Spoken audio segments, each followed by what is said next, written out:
बोलता हूँ और जो मेरे बोलने का अपना जो लहजा है, तरीका है, वही कहीं रहने वाला है। ऐसा थोड़ी है कि सदन में आने से कुछ बदल जाएगा। हमेशा रंग बदलने की कलाकारी नहीं आती, बदलते दौर की मुझको अदाकारी नहीं आती। जिसे तहजीब कहते हैं वो आते आते आती है, फकत दौलत के बलबूते रवादारी नहीं आती। शिक्षकों को आवाज आप जो शिक्षकों की आवाज है वह आवाज गूंजती रहेगी, केवल मुझे मौका मिले। सदन के हम अपने सभापति महोदय से भी, सभी माननीय सदस्यों से भी आग्रह करते रहेंगे कि आप हमें सहयोग करिए। मुझे ना सत्ता पक्ष से बात करनी है, ना विपक्ष की बात करनी है, हमें बात करनी है जो जेन्युइन इशूज है उनकी बात करनी है, और दोनों से हमें समर्थन चाहिए। सत्ता पक्ष भी हमारा समर्थन करे, विपक्ष भी हमारा, क्योंकि हमारा जो इशू है वो जनहित का मुद्दा है। ये सदन जो है, सरकारें आएंगी, सरकारें जाएंगी, सरकार में अभी जो सत्ता पक्ष में कल विपक्ष में बैठेंगे, आज जो विपक्ष वाले कल सत्ता में रहेंगे, और ये होता रहा है।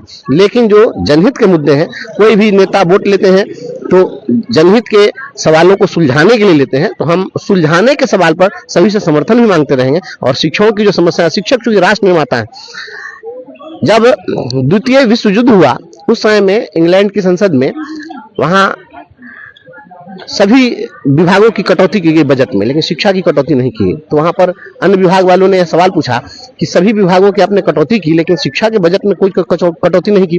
तो वहां पर जवाब दी थी सरकार कि अगर सड़कें अगर टूट जाएंगी तो उसकी मरम्मती कल हो सकती है, भवन अगर नहीं बन सका तो कल को भवन इमारतें खड़ी कर ली जाएंगी, लेकिन अगर शिक्षा में अगर किसी एक पीढ़ी को शिक्षा से वंचित कर दिया गया, उसको इम्पार्ट करना बड़ा मुश्किल कार्य है, दुष्कर कार्य है, असंभव है।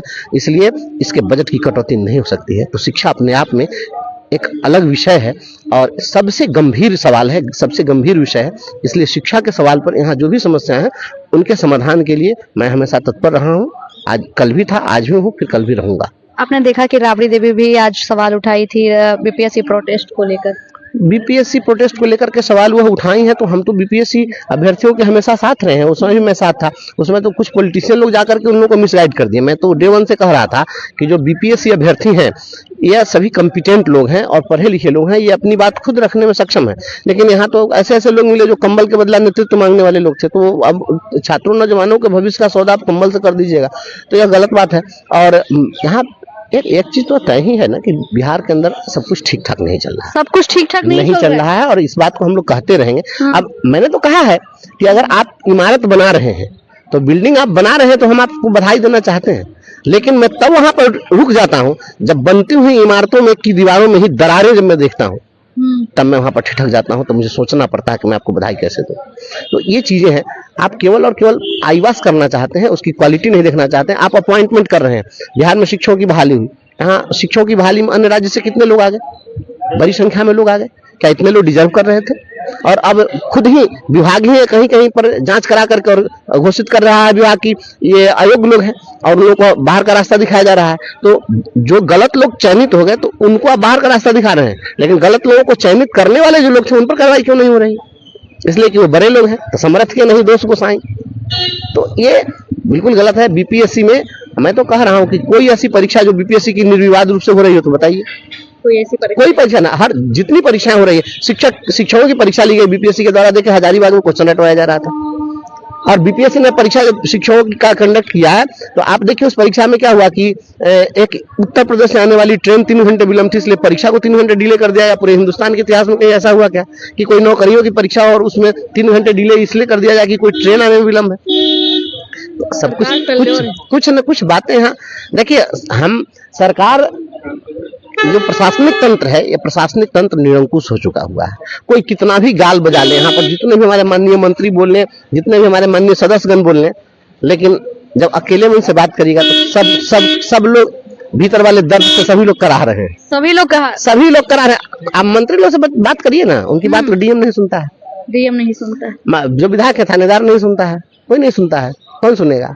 यहाँ कोई सुनने वाला नहीं है। जितना यहाँ नौकरशाही इस तरह से है और यही नौकरशाही जो है यह वर्तमान सरकार के लिए खतरा है। यह नौकर, मैं तो बार बार कहता हूँ।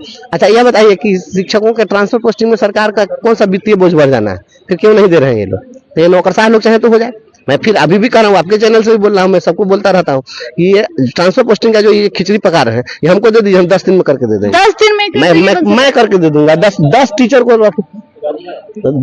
10 टीचर को लेकर के हम इस काम को करा देंगे, करवा देंगे, एकदम करा देंगे। ये कोई बहुत बड़ी बात नहीं है, लेकिन अननेसेसरी इसको लोग कर रहे हैं। क्योंकि इन लोगों को जो है ना माल प्रैक्टिस करना है, तो माल प्रैक्टिस करने के लिए क्या है कि उसी चीज में लोग दिमाग लगाएंगे जहाँ से पैसा आएगा। आप तो पैसे के लिए वो ट्रांसफर पोस्टिंग रुकी हुई है। आप देखिए, बताते हैं उस काम को करेंगे जिस काम में इनका इंटरेस्ट है। अब जैसे बताते हैं आपको, शिक्षा विभाग में समरसेबुल गाड़ा गया, समरसेबुल गाड़ने से पानी निकला कि नहीं निकला, पैसा तो निकलिए ना गया। प्रीफाइव स्ट्रक्चर बनाया गया कि हम क्लासरूम बनाना है, वो प्रीफाइव स्ट्रक्चर देखिए गया में, आप देखिए वहां शिवहर में उड़ करके पेड़ पर जाकर लटक गया।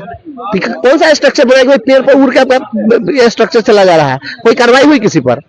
ये सब 2000 करोड़ से अधिक रुपया शिक्षा विभाग में घोटाला हुआ। हम तो हर दिन बोलते रहते हैं, बोलते रहेंगे। मिला, आप भी मिले थे शिक्षा मंत्री?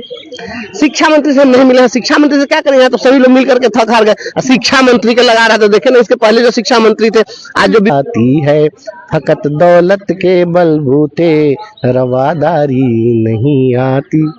शिक्षकों का आवाज, जो शिक्षकों की आवाज है वह आवाज गूंजती रहेगी। केवल मुझे मौका मिले, सदन के हम अपने सभापति महोदय से भी, सभी माननीय सदस्यों से भी आग्रह करते रहेंगे कि आप हमें सहयोग करिए। मुझे ना सत्ता पक्ष से बात करनी है, ना विपक्ष की बात करनी है, हमें बात करनी है जो जेन्युइन इशूज है उनकी बात करनी है, और दोनों से हमें समर्थन चाहिए। सत्ता पक्ष भी हमारा समर्थन करे, विपक्ष भी हमारा, क्योंकि हमारा जो इशू है वो जनहित का मुद्दा है। ये सदन जो है, सरकारें आएंगी, सरकारें जाएंगी, सरकार में अभी जो सत्ता पक्ष में, कल विपक्ष में बैठेंगे, आज जो विपक्ष वाले कल सत्ता में रहेंगे, और ये होता रहा है।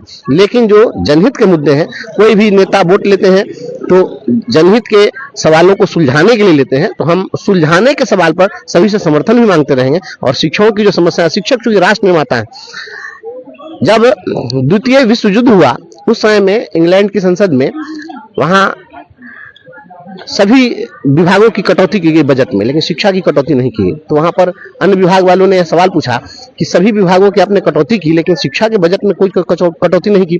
तो वहां पर जवाब दी थी सरकार कि अगर सड़कें अगर टूट जाएंगी तो उसकी मरम्मती कल हो सकती है, भवन अगर नहीं बन सका तो कल को भवन इमारतें खड़ी कर ली जाएंगी, लेकिन अगर शिक्षा में अगर किसी एक पीढ़ी को शिक्षा से वंचित कर दिया गया, उसको इम्पार्ट करना बड़ा मुश्किल कार्य है, दुष्कर कार्य है, असंभव है। इसलिए इसके बजट की कटौती नहीं हो सकती है। तो शिक्षा अपने आप में एक अलग विषय है और सबसे गंभीर सवाल है, सबसे गंभीर विषय है। इसलिए शिक्षा के सवाल पर यहाँ जो भी समस्याएं हैं उनके समाधान के लिए मैं हमेशा तत्पर रहा हूँ। आज कल भी था, आज भी हूँ, फिर कल भी रहूंगा। आपने देखा कि राबड़ी देवी भी आज सवाल उठाई थी बीपीएससी प्रोटेस्ट को लेकर। बीपीएससी प्रोटेस्ट को लेकर के सवाल वह उठाई है, तो हम तो बीपीएससी अभ्यर्थियों के हमेशा साथ रहे हैं। उसमें भी मैं साथ था। उसमें तो कुछ पॉलिटिशियन लोग जाकर के उन लोगों को मिसगाइड कर दिए। मैं तो डे वन से कह रहा था कि जो बीपीएससी अभ्यर्थी हैं, ये सभी कॉम्पिटेंट लोग हैं और पढ़े लिखे लोग हैं, ये अपनी बात खुद रखने में सक्षम है। लेकिन यहाँ तो ऐसे ऐसे लोग मिले जो कंबल के बदला नेतृत्व मांगने वाले लोग थे। तो अब छात्रों नौजवानों के भविष्य का सौदा आप कंबल से कर दीजिएगा, तो यह गलत बात है। और यहाँ एक चीज तो तय ही है ना कि बिहार के अंदर सब कुछ ठीक ठाक नहीं चल रहा है, सब कुछ ठीक ठाक नहीं चल रहा है, और इस बात को हम लोग कहते रहेंगे। अब मैंने तो कहा है कि अगर आप इमारत बना रहे हैं, तो बिल्डिंग आप बना रहे हैं, तो हम आपको बधाई देना चाहते हैं। लेकिन मैं तब वहां पर रुक जाता हूं जब बनती हुई इमारतों में की दीवारों में ही दरारें जब मैं देखता हूं, तब मैं वहां पर ठिठक जाता हूं। तो मुझे सोचना पड़ता है कि मैं आपको बधाई कैसे दूं। तो ये चीजें हैं, आप केवल और केवल आईवास करना चाहते हैं, उसकी क्वालिटी नहीं देखना चाहते हैं। आप अपॉइंटमेंट कर रहे हैं। बिहार में शिक्षकों की बहाली हुई, यहाँ शिक्षकों की बहाली में अन्य राज्य से कितने लोग आ गए, बड़ी संख्या में लोग आ गए। क्या इतने लोग डिजर्व कर रहे थे? और अब खुद ही विभाग ही कहीं कहीं पर जांच करा करके और घोषित कर रहा है विभाग की ये अयोग्य लोग हैं, और उन लोगों को बाहर का रास्ता दिखाया जा रहा है। तो जो गलत लोग चयनित हो गए, तो उनको आप बाहर का रास्ता दिखा रहे हैं, लेकिन गलत लोगों को चयनित करने वाले जो लोग थे उन पर कार्रवाई क्यों नहीं हो रही? इसलिए कि वो बड़े लोग हैं, तो समर्थ के नहीं दोष को साईं। तो ये बिल्कुल गलत है। बीपीएससी में मैं तो कह रहा हूं कि कोई ऐसी परीक्षा जो बीपीएससी की निर्विवाद रूप से हो रही हो तो बताइए। कोई परीक्षा ना, हर जितनी परीक्षाएं हो रही है, शिक्षकों की परीक्षा ली गई बीपीएससी के द्वारा। देखिए हजारीबाग में क्वेश्चन हटवाया जा रहा था, और बीपीएससी ने परीक्षा शिक्षकों का कंडक्ट किया है। तो आप देखिए उस परीक्षा में क्या हुआ कि एक उत्तर प्रदेश से आने वाली ट्रेन 3 घंटे विलंब थी, इसलिए परीक्षा को 3 घंटे डिले कर दिया। या पूरे हिंदुस्तान के इतिहास में कहीं ऐसा हुआ क्या कि कोई नौकरियों की परीक्षा और उसमें 3 घंटे डिले इसलिए कर दिया जाए कि कोई ट्रेन आने में विलंब है? सब कुछ न कुछ बातें हैं।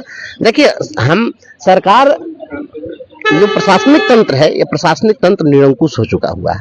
कोई कितना भी गाल बजा ले, यहाँ पर जितने भी हमारे माननीय मंत्री बोल लें, जितने भी हमारे माननीय सदस्यगण बोल लें, लेकिन जब अकेले में उनसे बात करिएगा तो सब लोग भीतर वाले दर्द से सभी लोग करा रहे हैं। सभी लोग करा रहे हैं। आप मंत्री लोग से बात करिए ना, उनकी बात तो डीएम नहीं सुनता है, डीएम नहीं सुनता है, जो विधायक है थानेदार नहीं सुनता है, कोई नहीं सुनता है। कौन सुनेगा? यहाँ कोई सुनने वाला नहीं है। जितना यहाँ नौकरशाही इस तरह से है, और यही नौकरशाही जो है यह वर्तमान सरकार के लिए खतरा है। वर्तमान सरकार के लिए खतरा है। यह नौकर, मैं तो बार बार कहता हूँ। अच्छा यह बताइए कि शिक्षकों के ट्रांसफर पोस्टिंग में सरकार का कौन सा वित्तीय बोझ बढ़ जाना है? फिर क्यों नहीं दे रहे हैं ये लोग? तो ये नौकरशाह लोग चाहे तो हो जाए। मैं फिर अभी भी कह रहा हूँ, आपके चैनल से भी बोल रहा हूँ, मैं सबको बोलता रहता हूँ कि ये ट्रांसफर पोस्टिंग का जो ये खिचड़ी पका रहे हैं, ये हमको दे दीजिए, हम 10 दिन में करके दे देंगे। 10 दिन में मैं करके दे दूंगा। 10 टीचर को 10 टीचर को लेकर के हम इस काम को करा देंगे, करवा देंगे, एकदम करा देंगे। ये कोई बहुत बड़ी बात नहीं है, लेकिन अननेसेसरी इसको लोग कर रहे हैं। क्योंकि इन लोगों को जो है ना माल प्रैक्टिस करना है, तो माल प्रैक्टिस करने के लिए क्या है कि उसी चीज में ये लोग दिमाग लगाएंगे जहाँ से पैसा आएगा। आप तो पैसे के लिए वो ट्रांसफर पोस्टिंग रुकी हुई है। आप देखिए, बताते हैं उस काम को करेंगे जिस काम में इनका इंटरेस्ट है। अब जैसे बताते हैं आपको, शिक्षा विभाग में समरसेबुल गाड़ा गया, समरसेबुल गाड़ने से पानी निकला कि नहीं निकला, पैसा तो निकलिए ना गया। प्रीफाइव स्ट्रक्चर बनाया गया कि हम क्लासरूम बनाना है, वो प्रीफाइव स्ट्रक्चर देखिए गया में, आप देखिए वहां शिवहर में उड़ करके पेड़ पर जाकर लटक गया। ठीक है, कौन सा स्ट्रक्चर बनाया गया? पेड़ पर उड़ के स्ट्रक्चर चला जा रहा है, कोई कार्रवाई हुई किसी पर? ये सब 2000 करोड़ से अधिक रुपया शिक्षा विभाग में घोटाला हुआ। हम तो हर दिन बोलते रहते हैं, बोलते रहेंगे। मिला, आप भी मिले थे शिक्षा मंत्री? शिक्षा मंत्री से नहीं मिले। शिक्षा मंत्री से क्या करेंगे? तो सभी लोग मिल करके थक